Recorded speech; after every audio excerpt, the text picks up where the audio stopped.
And then, like you said, but with some of these specialized drugs that have been on the market for 30 plus years, obviously the big pharma companies want to keep a stranglehold on it because after you've been on market for that long, you know that you have a huge market base that's reliant on you and will continue to buy from you because that's the brand they know, that's the brand they've used, and they're going to want to continue that. They don't care about our well-being. They don't care about our pocketbooks. They don't care if Americans are more in debt with medical debt than anything else in their household. It is the threat of medical debt. They don't care. So I would, I hope that you see more bipartisan.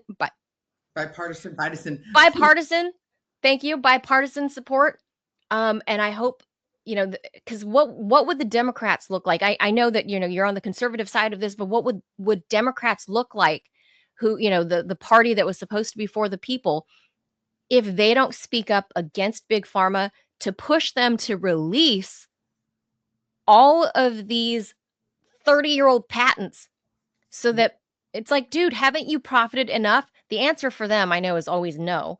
But what would Democrat lawmakers look like if they don't support this? It Right. And from a conservative standpoint, if you are a conservative and you're screaming about we don't need socialized medicine, I agree with you. We don't want our medicine to go socialized like we see in the UK and Canada, then we need to get this in. We need to get more generic cost.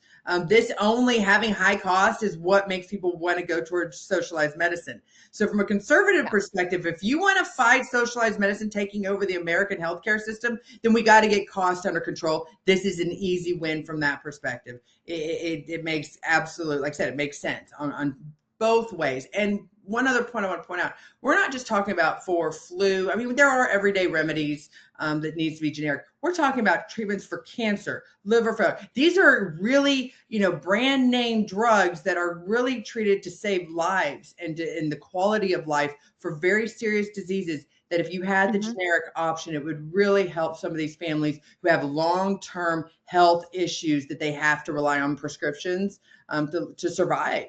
And I think those are the folks right now that my heart breaks for, when there could be a generic obligation that would not cause them to have to give up their family budget every month for. So Yeah. we can And talk about that. and not to mention how much it would bring down the whole cost of Medicare and Medicaid. Rather than slashing benefits, why don't you slash the profits of 30-year-old medicines that have been on the market forever and say, hey, Bayer, hey, AstraZeneca, hey, whatever, you've had this patent for long enough. Like, it's time to make that thing sunset, and we're ready to go generic, rather than, slashing. Well, I'm sorry, Grandpa. I know you really need that hypertension medication, but it's going to cost you $700 for this month's medication.